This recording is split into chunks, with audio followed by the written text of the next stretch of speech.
MicroStation from Bentley Systems has a number of tools that allow us to work with Google Earth. Let's take a look at what Google Earth is.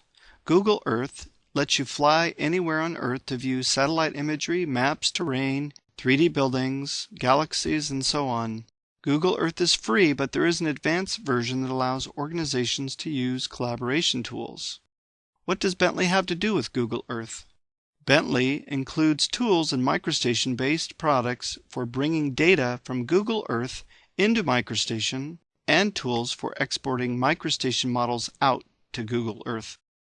Where are these tools?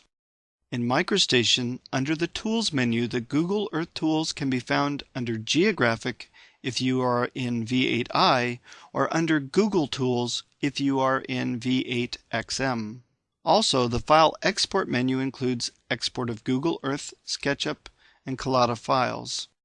Though not specific to Google Earth, there are also Google 3D Warehouse tools which can be found in the Utilities 3D Warehouse menu. How do you connect MicroStation models with Google Earth? By placing placemarks, also referred to as placemark monuments, in both Google Earth and in MicroStation.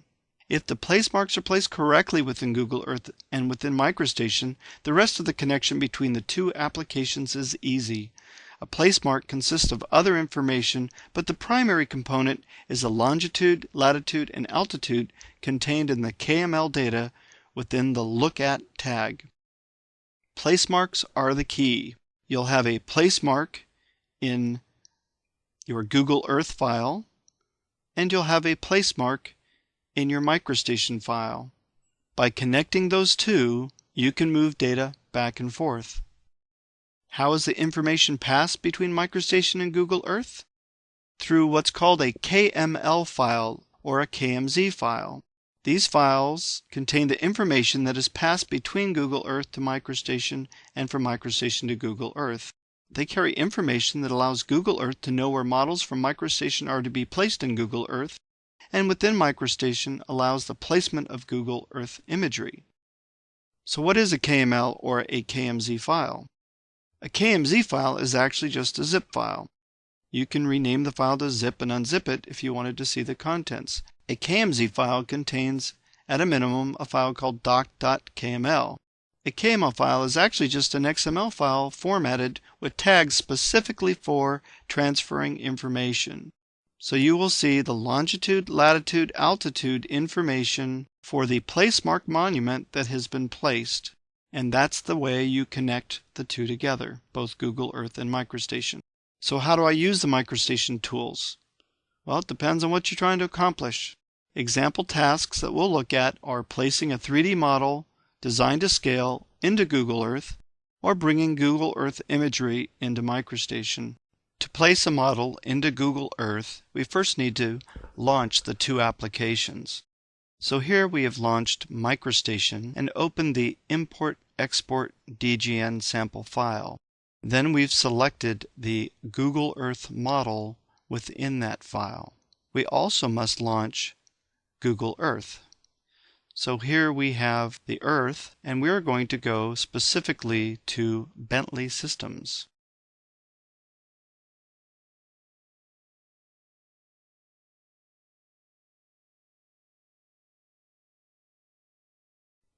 So here we are at the Bentley Systems headquarters. We'll zoom out just a little bit, and we'll see the Thomas P. Bentley building, and then building 1 over here. We're going to pick this island and place a placemark right here. So we'll select the Add Placemark tool. We will call this Park 1. And we'll locate the tip of this on the corner of the island. And we'll click OK. We next have to export that or save it. So we will right-click and select Save Place As. We will locate this on the desktop and call it Park 1. Next we go back to MicroStation, select the Tools, Geographic toolbox, and we want to use the Define Placemark Monument tool. we have to define the file that we want to import. So we'll click on the Browse for Placemarks and select from the desktop Park 1. We then have to place this, so we will find the same location that we did in Google Earth and place it on the tip of that island.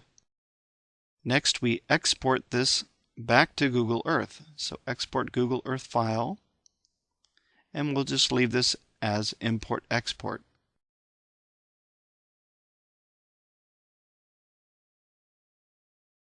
When you export, Google Earth is brought up automatically and the file is imported. Now you'll notice that it's not lined up properly, though the tip of the island is exactly where we want it to be. The rest of it is rotated improperly. So what we're going to do is to delete what we've imported. So in order to rotate it properly, we're going to pick another location. So we will pick this corner over here. So we'll add a place mark, locate that at the corner, and we'll simply call this Park 2. Right-click to save, save place as, and we'll leave it as Park 2. We'll go back to MicroStation and define another place mark. So I'm going to pick this corner of this other parking section. We will define place mark, browse for the place mark, Park 2, click Done, and place it on that same location that we did in Google Earth. Now let's export again, leave it as import export, and we'll replace it. And Google Earth will automatically be brought up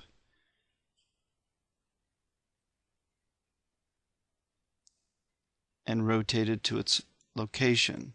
Now notice this time everything lines up pretty well. And here's our building that sits on top of the view of the building. So we can, in Google Earth, we can zoom down to the building, and we can even turn levels on and off. So we could turn off the roof plan in order to look inside of the Bentley building. And that's how you place a model from MicroStation into Google Earth.